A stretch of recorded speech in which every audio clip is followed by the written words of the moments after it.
Will, thank you for the introduction. I noticed that in the way this was, I don't know if the word is advertised or not, but it was called an educational evening with Saul Lilienstein. Now, I don't know about that educational evening, which is in fact, I don't even know if I really teach anything. What I want to do is present. I'll present, and especially this evening, and in this topic, the topic being the world of Wilhelm Furtwängler. That is, here I present, and you evaluate, and I step back while you do that. So most of it, I hope, is going to be more, evidence of who he was as a as a conductor, as a human being, the reaction of various people to him. And in a way, I'll try to step back from that, let them talk instead of me. This is, of course, something I never really succeeded doing very well, stepping back, but I'll do the best I can. Sitting by my side is my wife, Beth. She works all of these controls. On the PowerPoint, as you know, I don't even know how to spell the word PowerPoint. So she takes care of that part, and I do the best I can with the rest of it. Right. Now, it really is. What I wish to present here is the whole man, the musician, the human being in the time in which he lived and how he dealt with it. And here is, first of all, this very, very short introductory clip, and I'll talk about that for a little while after we hear it. Beth, run it.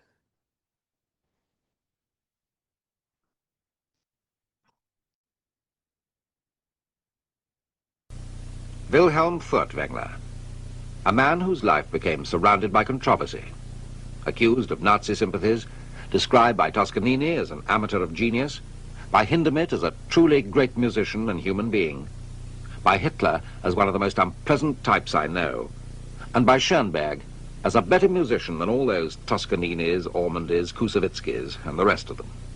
He was a good pianist who wanted to be a composer, but became, almost unwillingly, one of the greatest conductors of all time.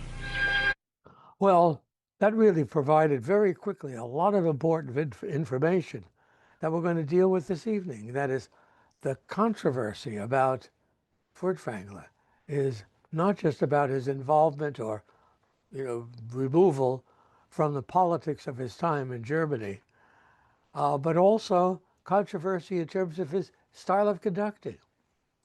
All of these things. And that was introduced, and I'm going to take it from there and fill it in as much as possible. First, a few things, because we always do this. Know something about him as a younger man. I'm not going to, even as a child, I'm not going to belabor that because we've got more important things to spend our time with. But here is some of it because, well, I think it's interesting. I hope you'll enjoy it.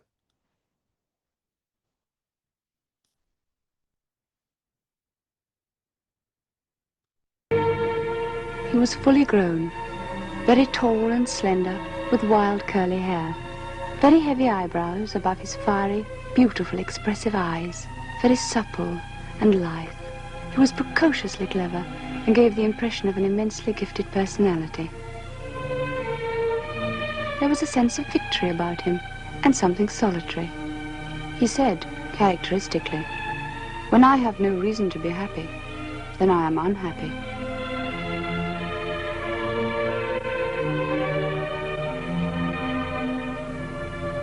In A 1901, little more then of just these early years in his life.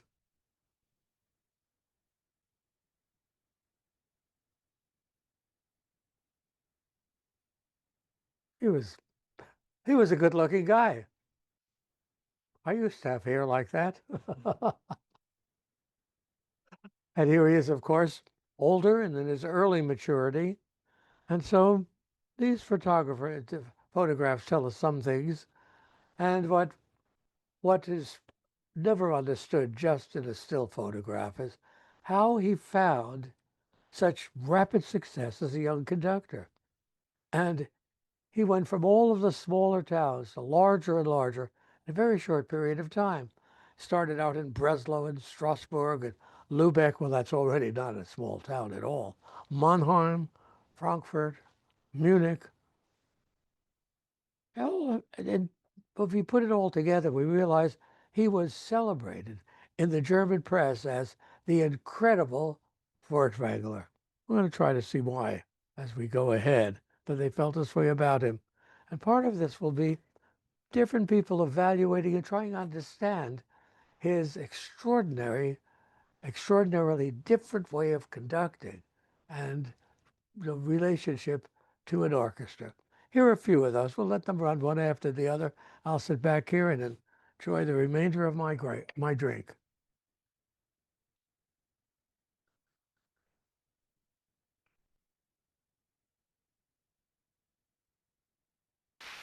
Some musicians even found it hard to define his downbeat.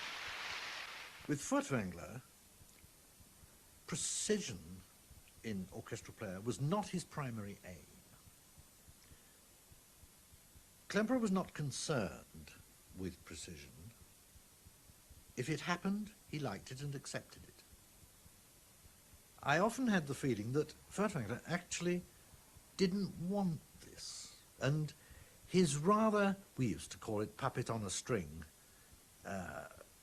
physical way of conducting was in a way rather deliberate. He wanted to avoid the slick modern American whip-crack powerhouse chords. He wanted more weight, more almost heaviness.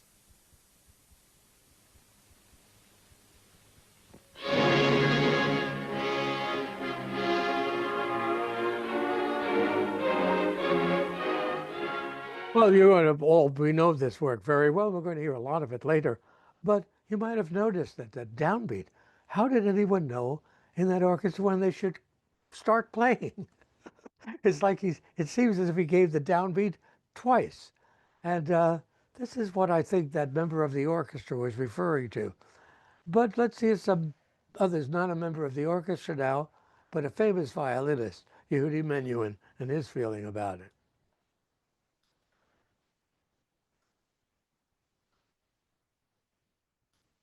In his flexibility, he was very precise.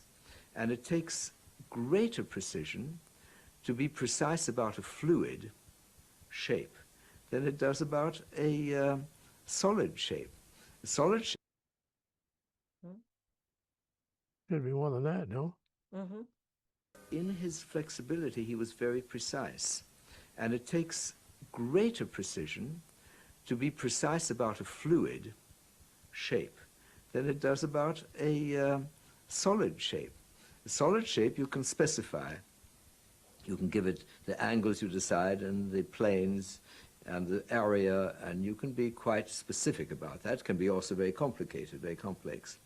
But to be precise about a living, moving fluid, that is, I think, really, that requires great skill.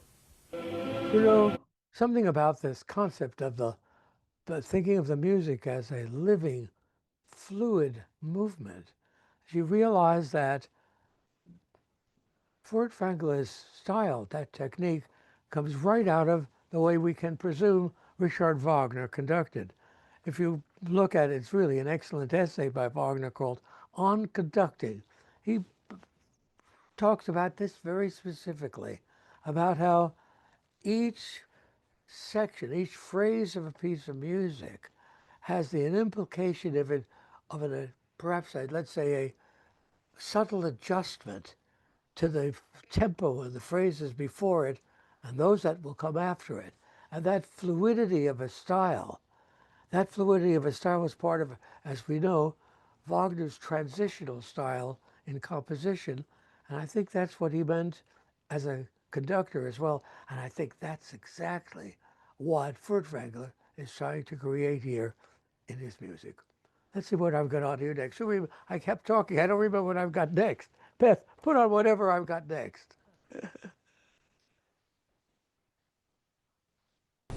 His movements, though, were unconventional in that he wasn't apparently trying to keep the orchestra together or to achieve precision. His hands moved in a most strange way. Furtwängler was almost the only conductor I knew he was totally without vanity, absolutely without conceit. His personality, inasmuch as it came in, and it came in much, was always wholly subservient to what he felt the composer wanted. He considered. All right, now the next thing we're going to watch is the comments of it, the timpanist in an orchestra. You know, one of the wonderful things about being the timpanist is you get a lot of time to observe the conductor and observe what's going on around you, and or I should say in front of you. Now, here is the timpanist of the Berlin Philharmonic, and he's talking about a rehearsal where there was a guest conductor. And so that's the kind of, milieu that we're talking about. It's the Berlin Philharmonic, but Furtwängler was not conducting it this evening. There was a guest conductor in this rehearsal. All right, let's see what the timpanist has to say about the occasion.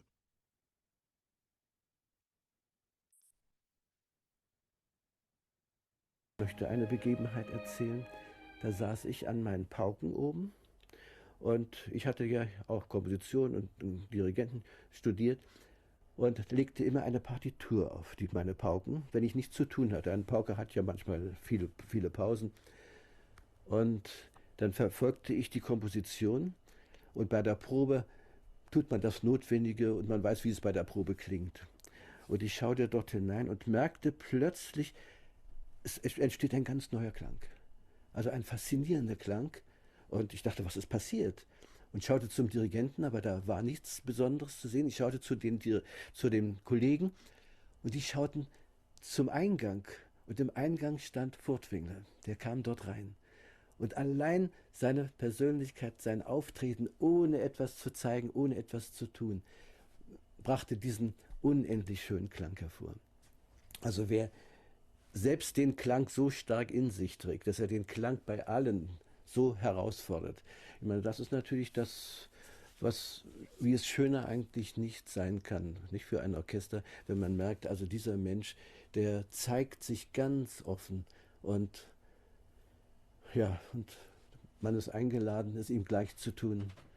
Und dann musiziert man in dieser Weise.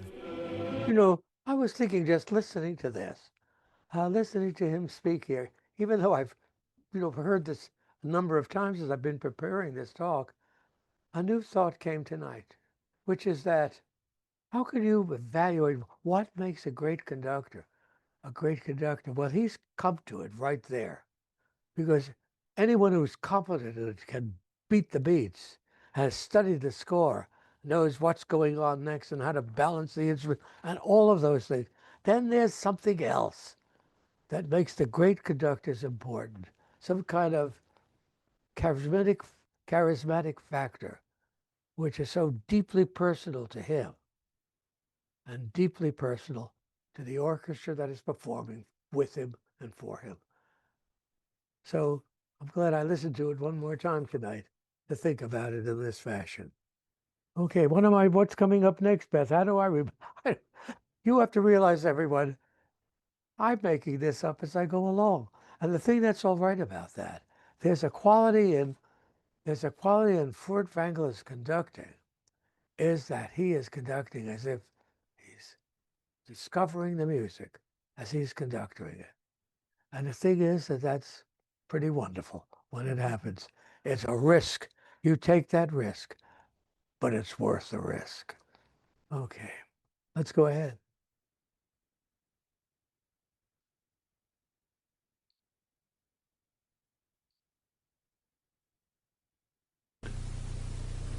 Nowadays, people are apt to praise a clean and accurate reproduction of what's written in the score. Hold on a moment. This is actually Furtwängler talking, and is understandable English. He did it very well. And what it is is really saying what it is he must do as a conductor, or what a conductor must be. And I think if you listen to it, there's a moment really at the end of this, which is something which can apply to any of the great conductors. That is the ego, which makes them feel that there is only one correct interpretation, and they've got it. Here comes Furtwängler explaining that.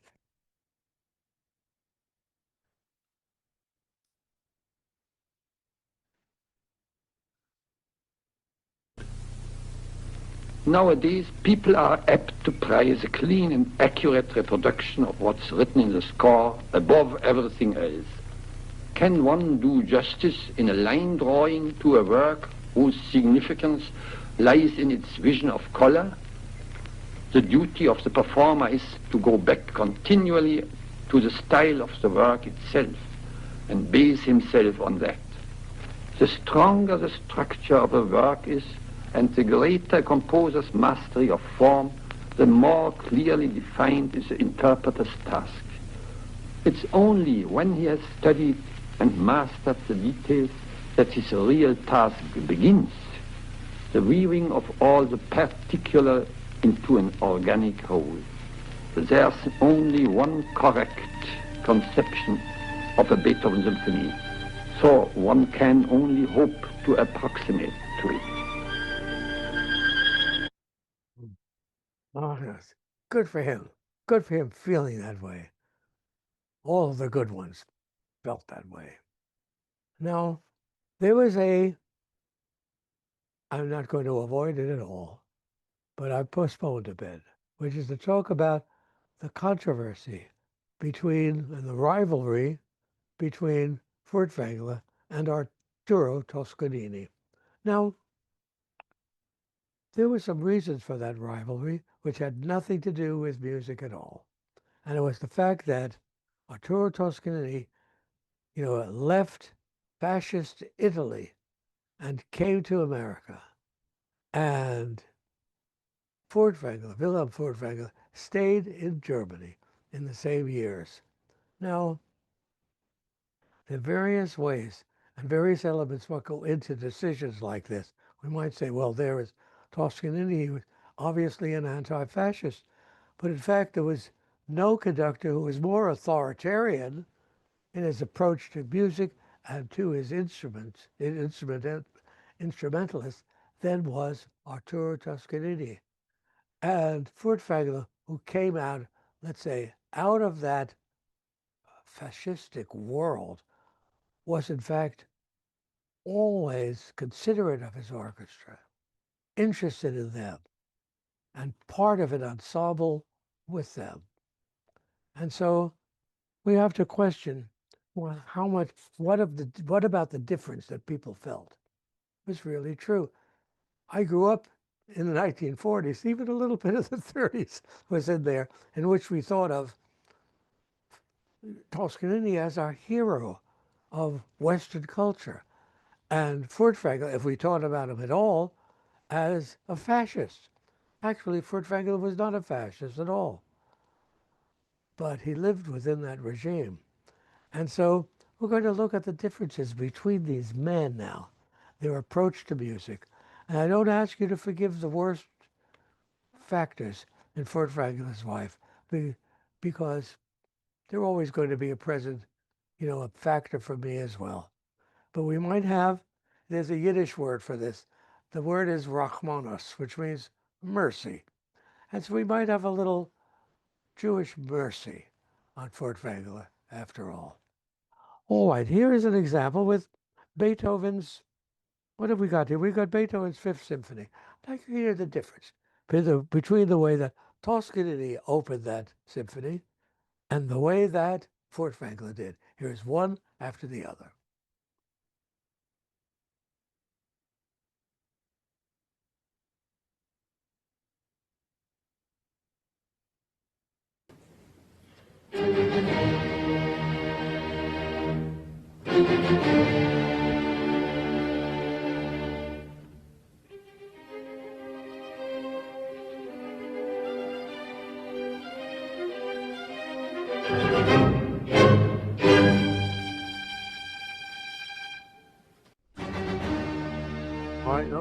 All right, let's stop that there. And now hear just that same amount of music conducted by Wilhelm Furtwängler.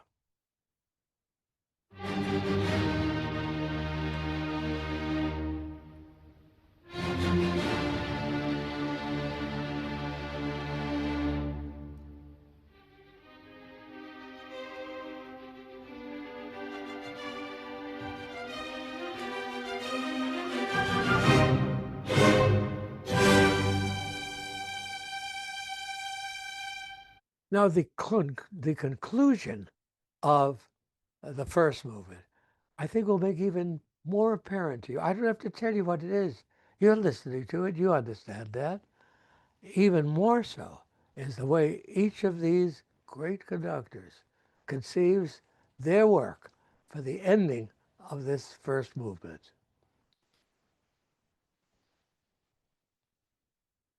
First, Toscanini.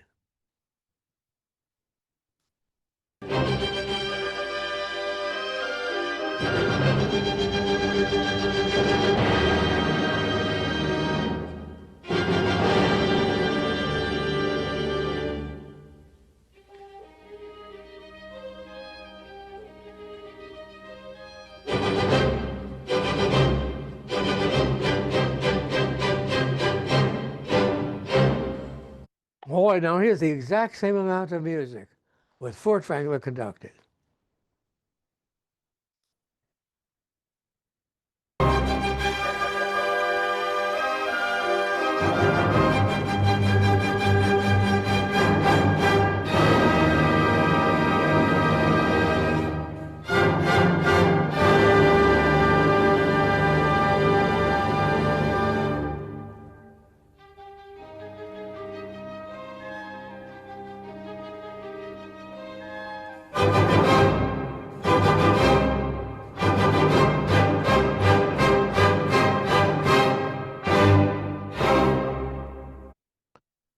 You know, with all the different reasons that this conducting style is so different, might have a lot to do with the fact that one is, you know, with Toscanini, an Italian, and Furtwängler, a German. That is, Toscanini's style of conducting music comes straight out of his immersion into the music of Rossini and Verdi, in which the outlines are so clear. You know, just absolutely as clear as can be. There is very little transition from one section to another, but rather instead the excitement of the explosion from one moment to the next moment. That's the exact opposite of the transitional music that Wagner was creating. And this is where Furtwängler grew up, within that Wagnerian world. And we're going to hear later examples of it. You'll see that it's almost as if when Furtwängler is conducting, he has some memory of the man who died before he was born, Richard Wagner, and the way he would have conducted music. Well, let's hear some more music. Where are we now, man? Every once in a while, I got to go and ask her because she might have figured out I'm not, you know, reading my notes. I do not have yellowed notes. If I had any, I'd throw them away already. What I have is this moment with you, which I'm delighted to have. But Beth has got to tell me what's coming next. What's coming next? Wait a minute. Turn it on and I'll let you know.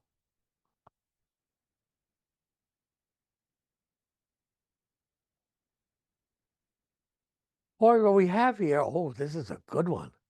It's the comparison between the way these two conductors start Beethoven's Ninth Symphony. Wow. Let's hear into it and understand it more.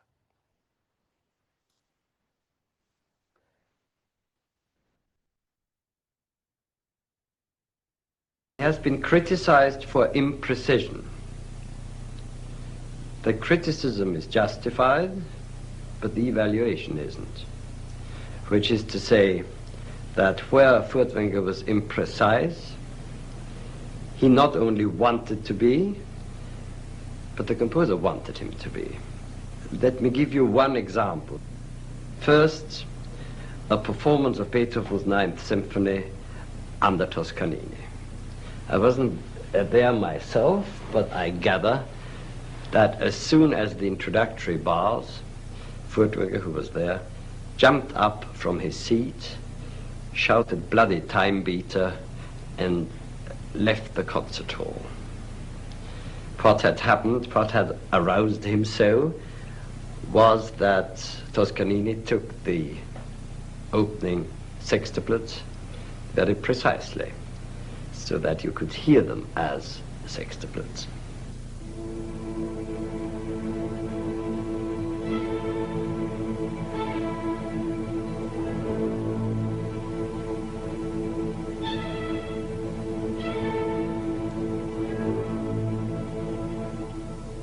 Now comes the other part of the story, and that is Furtwängler's own performance of the opening of Beethoven's Ninth Symphony.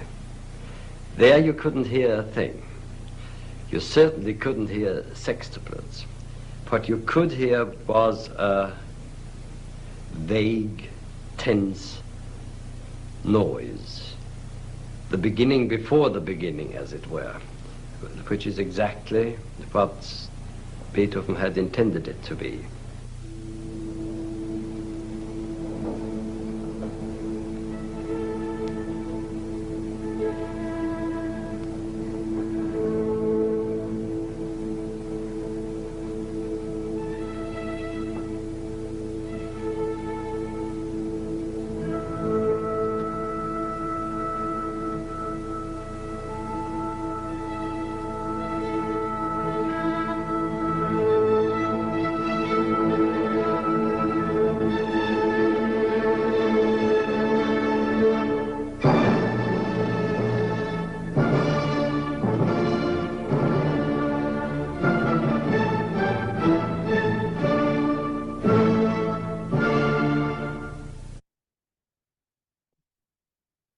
All right. Now, let's come to the very end of that first movement, because there is a transition written into the music by Beethoven that is just going into the coda. There are a few measures in which actually what Beethoven wrote down as structures are not very clear. He said there were about 2 measures in which he says retard. That's followed by a tempo, which means go back to the original tempo. And then it's followed by another retard. And then that's followed by the coda. Now, what did he mean by this? For Toscanini, it meant retard, go back to the tempo, and then retard again. We'll hear that. And then we'll see how Furtwängler interpreted the same amount of music.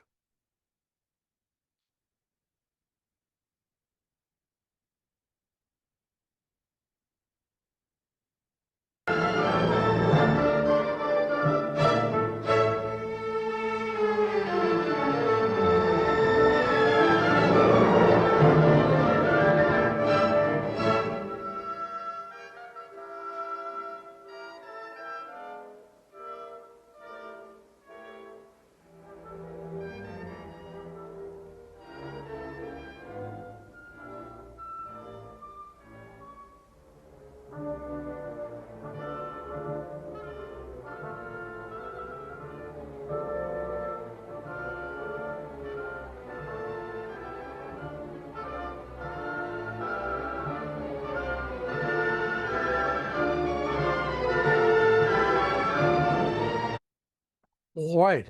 Now that's the transition from, from this, ending material from the first movement into the coda. And now let's hear how Furtwängler interprets the exact same music, interprets Beethoven's instructions, and rethinks it and says he wanted to mean it gets slower and slower and slower, but he didn't know how to write that. That's what Furtwängler interpreted, and let's hear now how he fulfills that interpretation.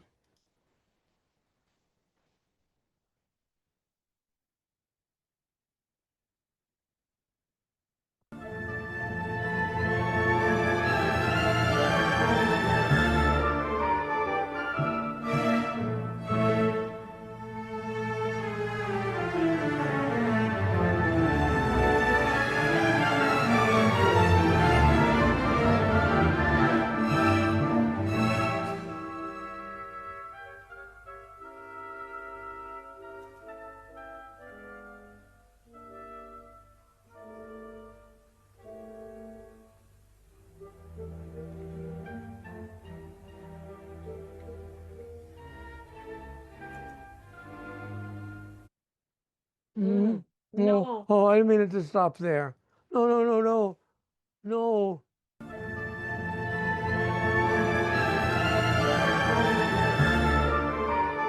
do you do that?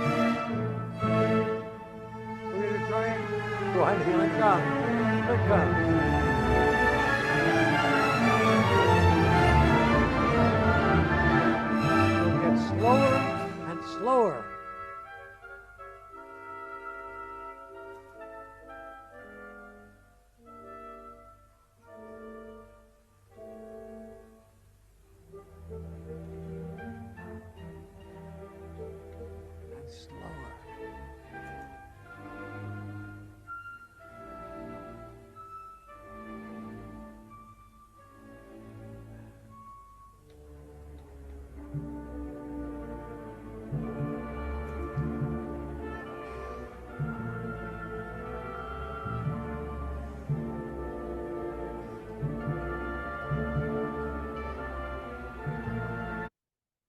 You know, everyone, I was brought up on Toscanini.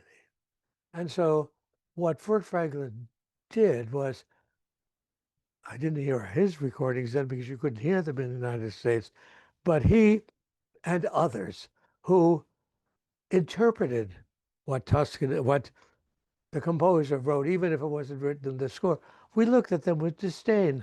I don't feel that way anymore. And I hope you have room also for recognizing that this other stylistic element comes right out of the way Richard Wagner wrote music, his own music, and how he conducted other people's music. He wrote this text called On Conducting. And if you look through it, it's really wonderful writing. And if you look through it, you'll notice he talks about Beethoven's symphonies and how each new, section has got to be interpreted as perhaps a slightly different tempo, a different weight, depending upon the character of the music itself. That was not Toscanini's style. And we looked at the rest of it and said, this is a terrible, terrible thing people are doing. And Toscanini had the answer. Toscanini had one answer. Furtwängler's got a very different answer. When I was a child, it was as difficult to reconcile those two as it was to reconcile the New York Yankees with their Joe DiMaggio and the Boston Red Sox with their Ted Williams. You had to love one and then you had to hate the other. We were pretty dumb kids. Better now. All right. That's good. What are we up to next, darling? What have we got here next? Oh, what do I have next? Is to show how magnificently, now here's the combination of how Wagner has written one of his greatest transitions from one section to another, and how Furtwängler understands it so marvelously. This is that moment in the second act of Tristan when Brangäne is finishing her warning. She's up in their tower. She's warning the lovers who are below in the garden. And then the music changes, slowly changes from what she is singing to the understanding of the world that those two lovers in the garden understand. It's one of Wagner's most beautiful transitions, and no one understood it better than Furtwängler did in this 1952 recording. Here it is.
Oh, that is, we could say that it is musical transition.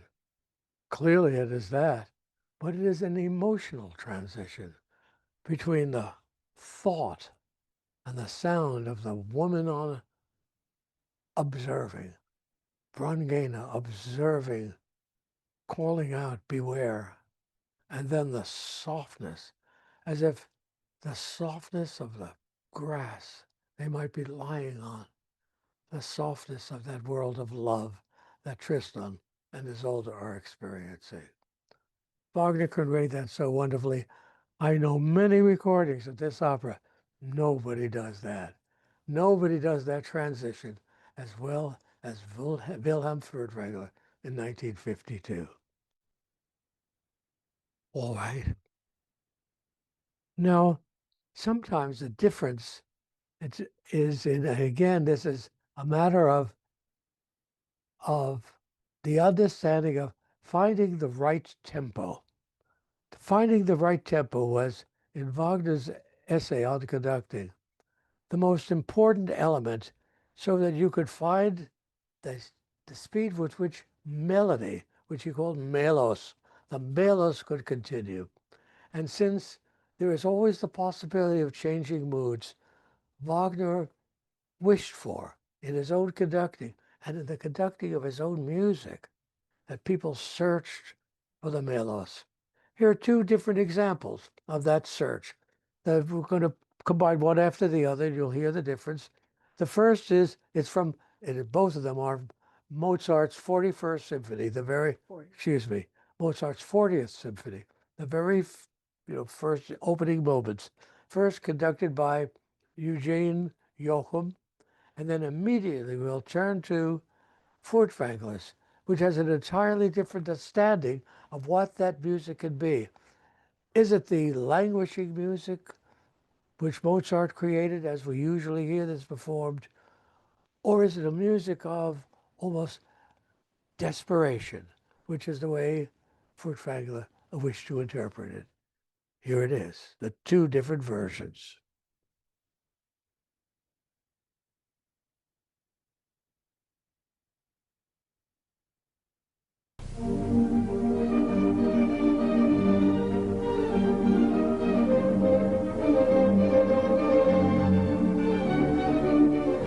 Play music now.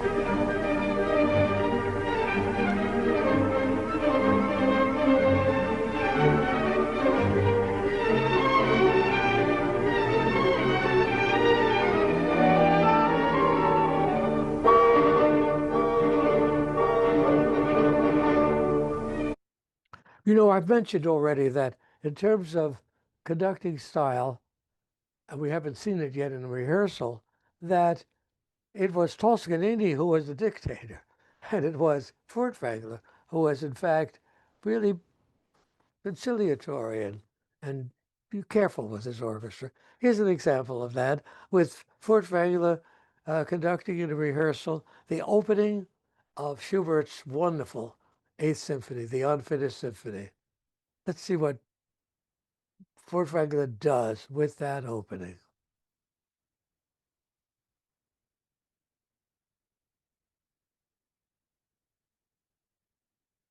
Certainly for me. Gareth Morris performed regularly with Furtwängler in the Philharmonia Orchestra from 1949 to 1954. He would quite often go on for a long time without... It seems that we skipped to something else. I could go back to this, but I mentioned we're going to hear Schubert. We're going to hear Schubert. Then we'll go back to this. I'm sorry for that one.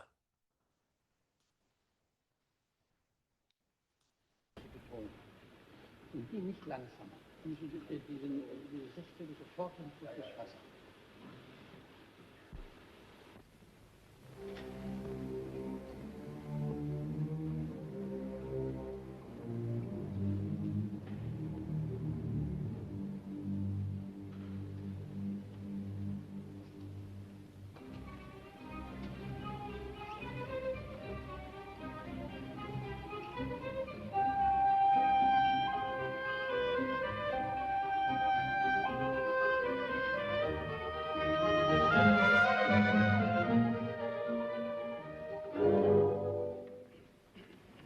Crescendo ist in der Mitte des Taktes. Oh, nicht schon am Anfang.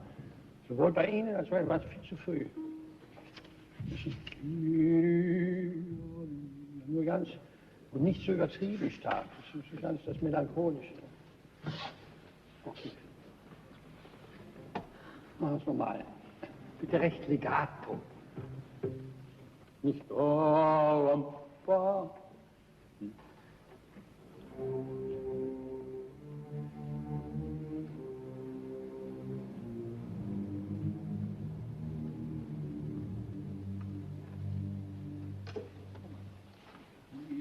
Ja, dann ist wieder eine hängen.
Ich möchte eine Begebenheit. Right.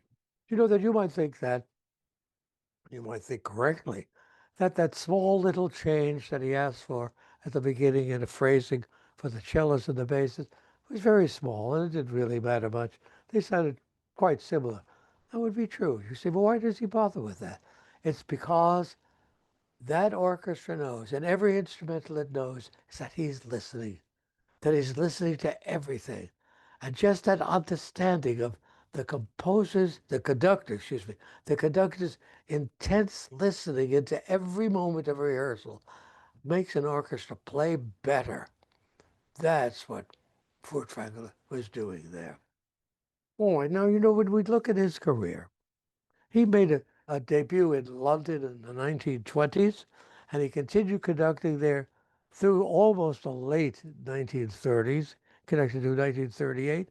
He did the Ring Cycle in 1938 in London, and he appeared as guest conductor in the 1920s through the 1920s with the New York Philharmonic on a number of occasions, and he was the highest post in German music, and he had the Leipzig Gewandhaus Orchestra through the 1920s and into the 30s, and then he had the position in Vienna after that, and he had been installed as the music director of the Bayreuth Festival.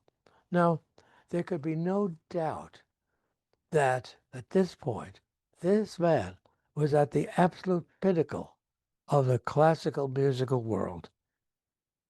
But then soon after that, the German nation took the darkest turn in modern European history, and Wilhelm Furtwängler allowed himself to be caught up in the midst of it. Here are some comments by a wonderful pianist, a wonderful conductor and violinist named Jascha Hornstein, speaking about Wilhelm Furtwängler's, we would say, selective morality.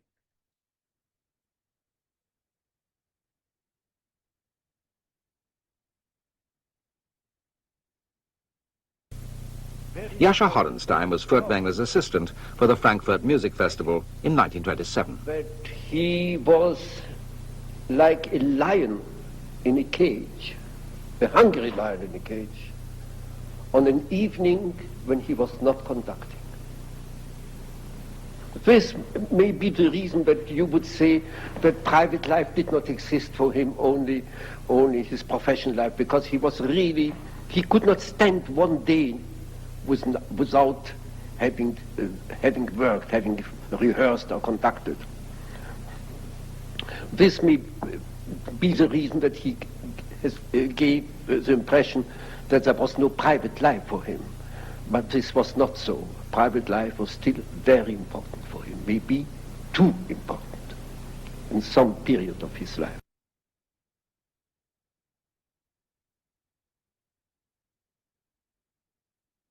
He considered himself already a hero, almost, let's say, a member of the resistance, because he had refused to conduct at Hitler's birthday for medical reasons, not for political. This shows you, how naive he was. And he was terribly upset about the situation. But how should I say, his being upset was in a wrong direction. He was upset that a man like Bruno Walter could not conduct. It was prevented from conducting. That a man like Arthur Schnabel, the great pianist, that a man like Bronislaw Huberman, and he would have done everything in his power to revoke those laws concerning those people, but not concerning a small, modest piano teacher in a conservatory or a violinist in a provincial orchestra. Jascha Horenstein himself was dismissed as musical director of the Düsseldorf Opera by the Nazis in 1933. I would like to say very emphatically that Furtwängler was not a Nazi. I have seen him in Vienna in May 1933, it means about 2 months after the Nazis took over. I saw him later in Paris, maybe 1 or 2 years later, and he definitely was not a Nazi. He used very strong language in a conversation with me in Vienna, very strong language against the regime. In saying so, I also would like to stress that it does not mean that I agree with his line of conduct. That is a different matter. He was a great musician, but he was a weak man. Well, I'm presenting to you today all the entire range in an evaluation of Furtwängler as a conductor and also as a man. And as I mentioned at the very beginning, I'm not teaching this, I'm presenting this, and you can evaluate for yourselves all the things which are being presented and place the weight where you feel it belongs. Well, he was also, I'd like to tell you, he was the only prominent German who had the power to stand up to Adolf Hitler. The Nazis needed to present him as the embodiment of a culture of their country. And so, for instance, the Berlin Philharmonic employed many Jewish musicians. They were exempt. Those musicians were exempt from Nazi policies so that the orchestra could remain at its highest level. In 1933, when Rudolf Walter was exempted from, was dismissed, I should say, when Rudolf Walter was dismissed from his position as the principal conductor of the Leipzig Gewandhaus Orchestra, Hitler asked Furtwängler to replace him on an international career, an international tour, and his goal was to show to the world that Germany doesn't need its Jewish musicians. Furtwängler refused to do that. He would not take Bruno Walter's position and do that. So we know that there are many, conflicting cares about him. I'd like you to see something now. This is not in his voice, but this is in his words from his diary. And the point is that if it's a diary, it means it's something that's private. But it also means if you don't throw it out, you hope someday people might read it. So here's this excerpt from Furtwängler's diary.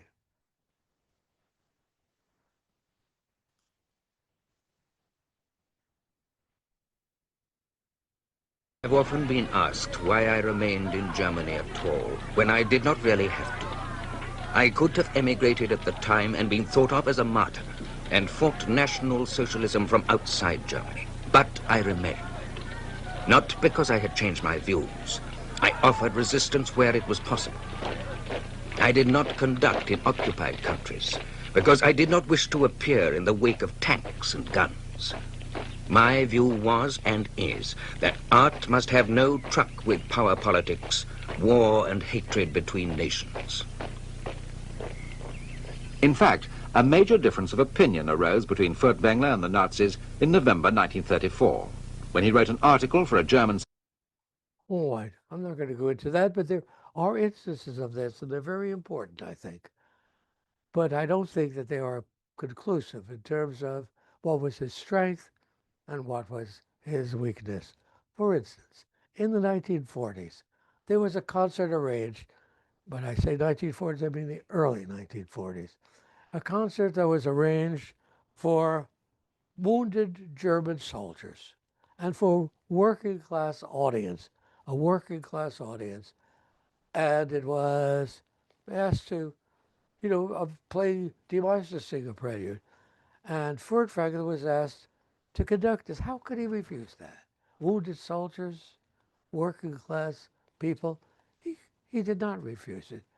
Did he realize he was being trapped in a propaganda film in conducting this? I don't think he was. We'll hear the performance. It's really a good performance. It's early, the sound isn't great.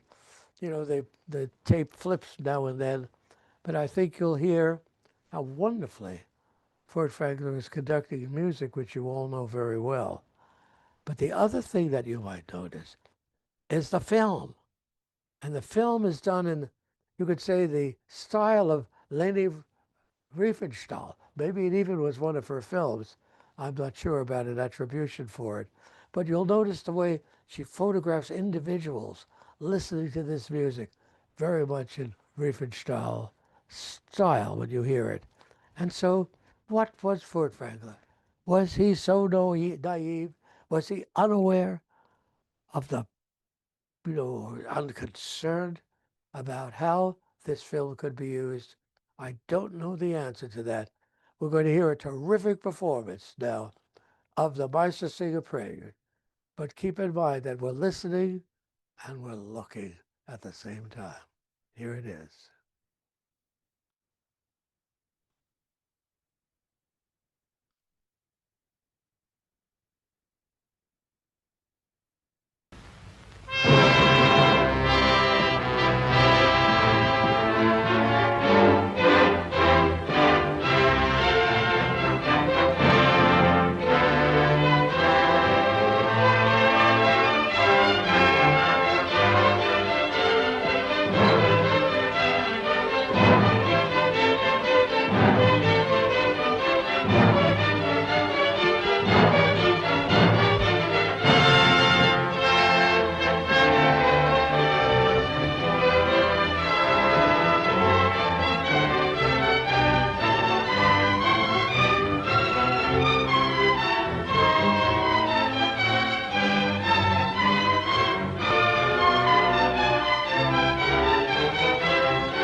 Well, what a great performance of the Prelude to the Meistersinger that was.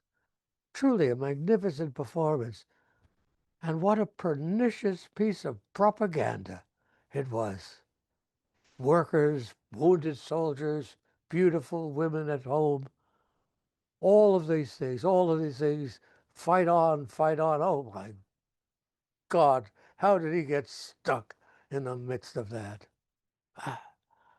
All right, well, by the early years of 1945, Hitler knew it was coming to an end for himself. He was filled with vengeance, and he wished to destroy all those people who he felt were compromised and not fully supporting him. And top on his list was Wilhelm Furtwängler. Furtwängler had to escape the country. He went to Switzerland. He stayed there until the war was over 2 months later. And then he stood before the denazification trial, in which it was recognized that whatever were his faults, and there were plenty, he was not an intentional collaborator, and he was cleared of all charges of that. Now, imagine now the situation in 1947, 2 years after the war. Furtwängler comes back. He goes back to Vienna. He goes back to Berlin. He is there again in what was his home, and people want to hear his work again. Want to wish that as if the horrible years had never happened. Here is a concert. Imagine this situation where he's performing Richard Strauss's Till Eulenspiegel. Wonderful piece. I'm sure you know. We'll hear a little bit of it, but I'd like you to notice that who's the audience? They're people who got no money anymore. How are they paying for the tickets? They're bringing packages of cigarettes. They're bringing their little mice and figurines at home. They're bringing, they'll do anything if they can get into this concert, and they do. And the hall is filled. And here is Furtwängler back home again, making music.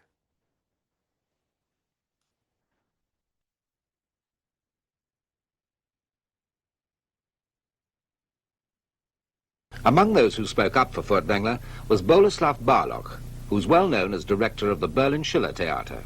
Ich schrieb damals für eine Berliner Zeitung. I wrote in a Berlin newspaper at the time, it should be stated here that Furtwängler was one of the few great German artists whose open and vigorous resistance to the Nazis had come to my knowledge.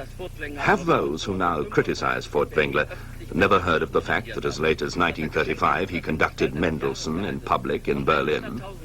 That he rejected presents from Hitler in the shape of an annual pension of 100,000 marks, of a house and a baronial estate? That he refused... Right. Now, we're up. There is, some of you can imagine it because you might have lived through it, which is Germany and Austria in the mid-1940s, right after the war. And here they are, welcoming Furtwängler again. And why were they able to do this? It's because after the war, evidence came out that he had saved Jewish lives, that he never gave the Nazi salute, and he never began any concert singing the Nazi party anthem that was required, by the way, of all other conductors. He didn't do it. And he got away with that. And he refused to conduct in any country that the Germans had conquered. So all kinds of different views we could have. You could have your own, you've got to make your own evaluation of this now. In 1936, before the war, he declined to conduct the New York Philharmonic after all of the accusations came in at that point. They knew some of what he had done, but they did not understand the other part of it. And the same was true in Chicago just after the war, in the early 50s, 51 of 1950. And he was offered the Chicago Symphony Orchestra, and he rescinded it was rescinded following pressure from other major musicians. Toscanini, Heifetz, and others all felt that bringing Furtwängler here was, in a sense, validating his questionable past. Well, all right, I'm going past that because we have to, because it's his work, the work that lives on. While everything else is controversial, his work is not. Here's an example from his fourth symphony, conducting Brahms' Symphony No. 4. This is being done with the Berlin Philharmonic visiting London. Berlin Philharmonic visiting London. Of course, this is after the war. They are back there, and there's just a fundamental quality of improvisation in all of his performances. I feel that, and you have to take the occasional, the risk of the occasional recklessness. You have to do that because it's worth the risk. Listen to this fabulous ending to Brahms' Symphony No. 4, the coda, which brings it to an end.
Yes, I think today that we have with Furtwängler and with is the legacy that we have in recordings, I think the greatest conductor of his time for the music of Brahms and Wagner and Beethoven.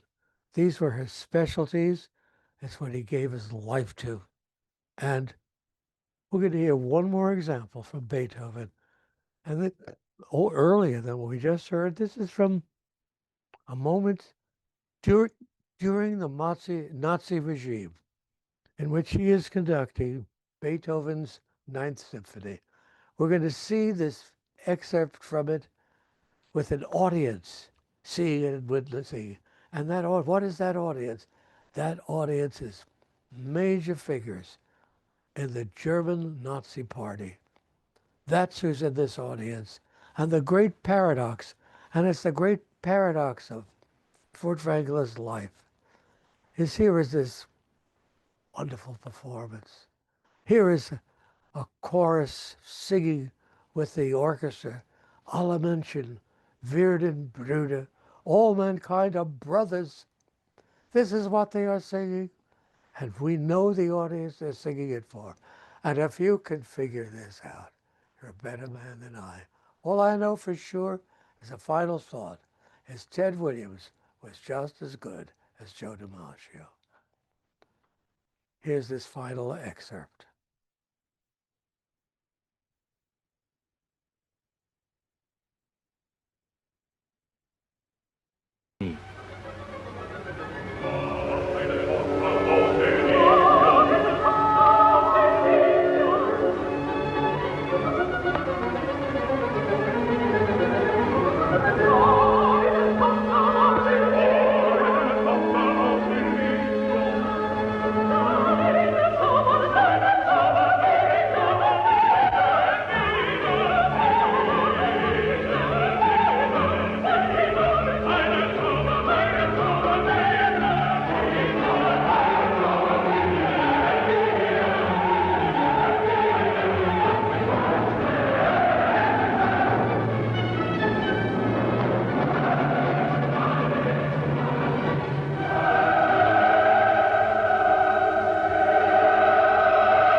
Everyone, I've come to the end of my part of this evening.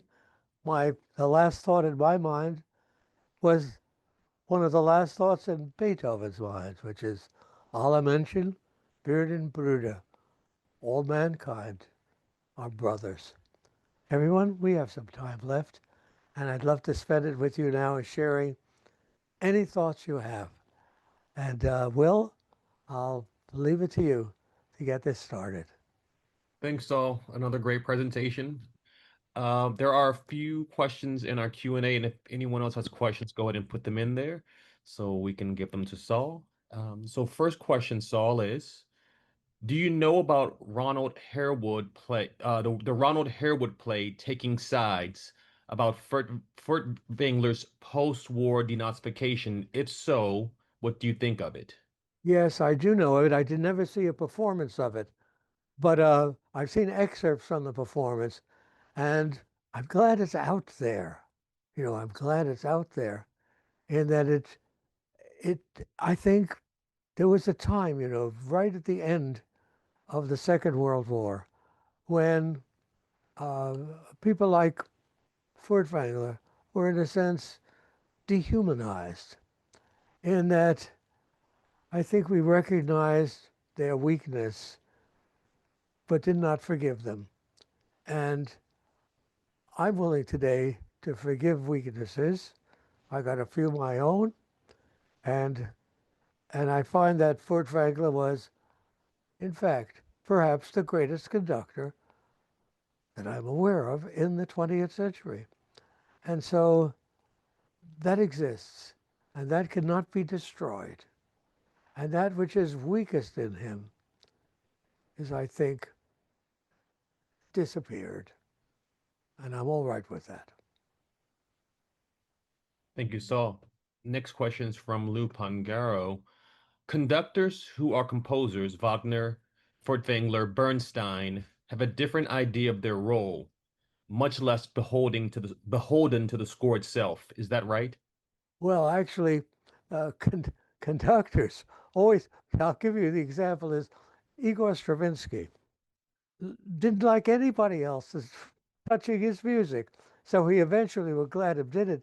We're glad he did it. He recorded everything, everything that he composed. The only problem with that is he wasn't a very great conductor.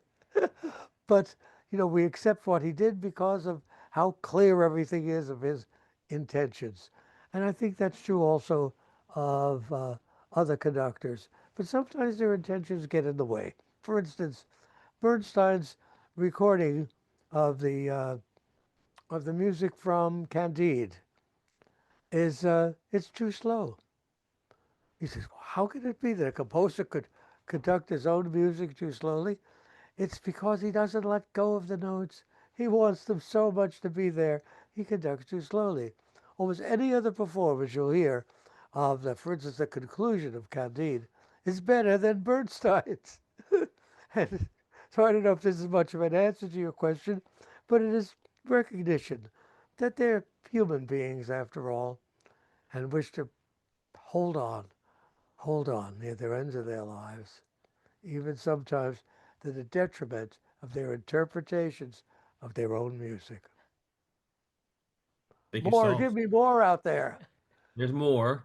Mark Golden asked, was that Goebbels shaking Furtwängler's hand at the end of the Beethoven's Ninth?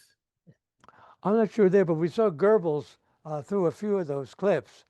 He was there and applauding quite gleefully at the end. It's just incredible, but it's true. That is, they had to rationalize their own existence in listening to this music and hearing so different a message than Beethoven's, and I think of Furtwängler's also.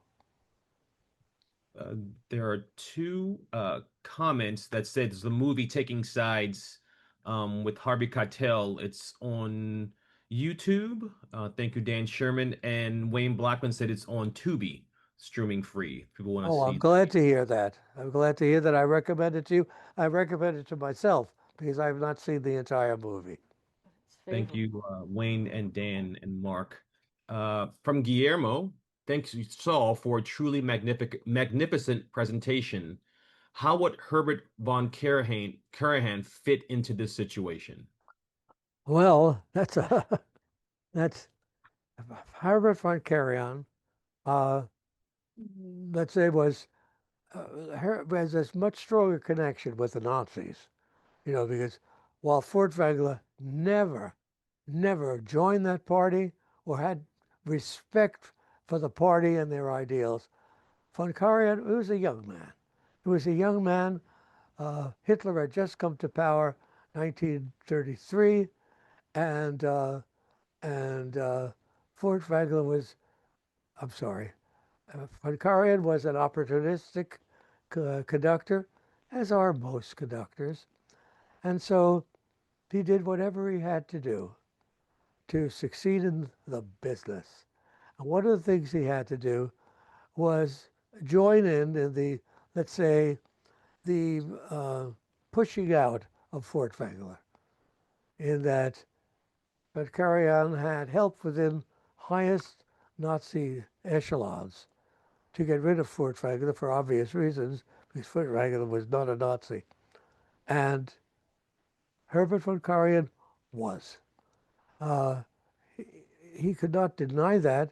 He just simply let it disappear. And I could understand why he would do that. That is, he had no interest other than having a great career making music. That's all that he wanted to do. But life isn't that simple. Look how involved and difficult it was for Wilhelm Furtwängler, and so for us all. Thank you, Saul. Dan Sherman has a question. Oh, Do you good. That's a have good place to stop. favorite? Do you have a favorite Furtwängler performances, Wagner or otherwise, including the premiere of Four Last Songs with Kirsten Flagstedt? Oh my, that's beautiful. I love Kirsten Flagstedt singing. I love, with the performance she gave with Furtwängler of Tristan and Isolde, 1952. It's really magnificent. And Flagstedt realized that there were two moments in it, both the note high C, in which she had to say to Furtwängler, I don't really have those notes anymore. It was very late in his career. She had everything else. And so the sound of, I'm not sure who was the soprano, a great soprano loaned two notes to Kirsten Flagstedt, two high Cs, and in that recording. Wow, thank you. Question from Ann Albin. Was it just me, or did the audience look very gloomy during those glorious performances? What was that stoicism about? Uh, I, I don't interpret that as gloomy. I interpret it as intensely listening, which sometimes will really look the same as gloomy to you. But I believe they were intensely listening. Some of them had, nursing wounds. Others are just simple working people who have been invited to this performance. And then there are, of course, the choices which either Leni Riefenstahl or somebody made in how this would be presented. And the presentation itself was a piece of, you could say, marvelous propaganda, as were the other things of Riefenstahl, like Triumph of the Will and Olympiad, things like that. But let's understand that their objective was an objective which led to murder and the death of millions. Mark Golden and Dan Sherman jumped in, and said that was Elizabeth Schwarzkopf who filled in for Chris Flagstad. Is that who it was? Oh, I see. Thank you, saying Mark. Thank you, Dan. 2 good notes there. She did her job well. Everyone, I wish to tell you that this has been a wonderful experience for me to, to do. And I know that for some of you, it might be, just only controversial material. And if that's the case, for those of you who feel that way about it, enjoy the music. It's such great music. That should suffice all by itself. I thank you all so much, and we'll meet again soon. Thank you, Saul. Thank you, everyone.